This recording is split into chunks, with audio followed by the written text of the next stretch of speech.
All right, we continue our look this morning at what China does not want you to see. The United States says the superpower is reclaiming land in the South China Sea. Artificial islands under construction could become military bases.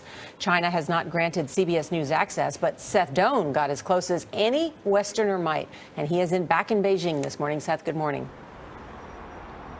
Good morning. Those territorial claims can be so scattered they almost appear like a game of Chinese checkers, with different countries claiming different bits of land. China will not let foreign journalists visit those islands in the South China Sea, so we traveled to the Philippines to try to find our own way to see them. The patchwork of territorial claims may be best understood from the air.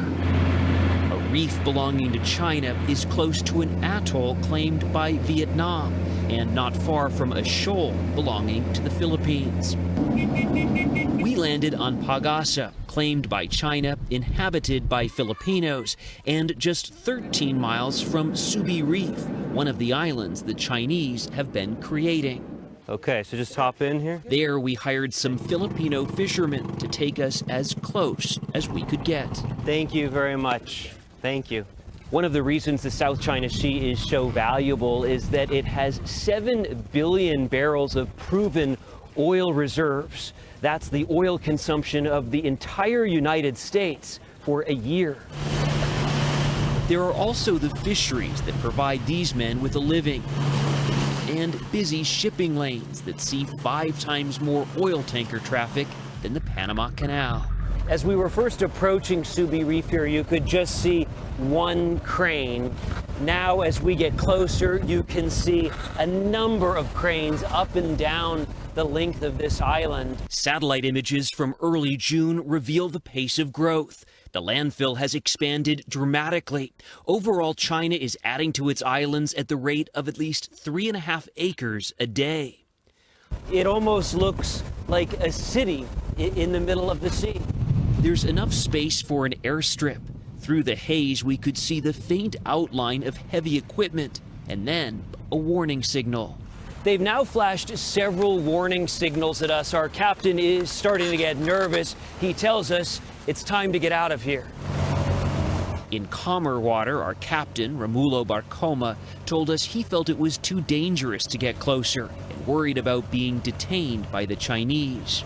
What was that signal that you saw?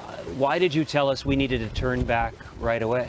It was a warning for us not to go any further, he said, so I turned the engine down so we didn't look like we were moving closer.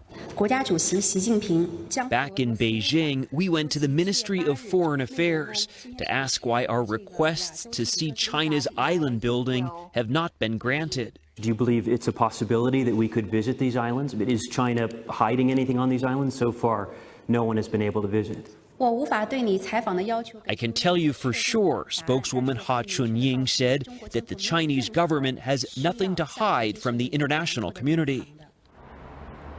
It was hard to see that warning light on the camera, but through the haze, we made it out, saw it at least 5 times flashing there. This week, China said it had stopped expanding some of the islands in the South China Sea, but Charlie, it would not stop building on them. Seth, thank you so much. Good reporting. Very good. I think I would have stopped there too, wouldn't you?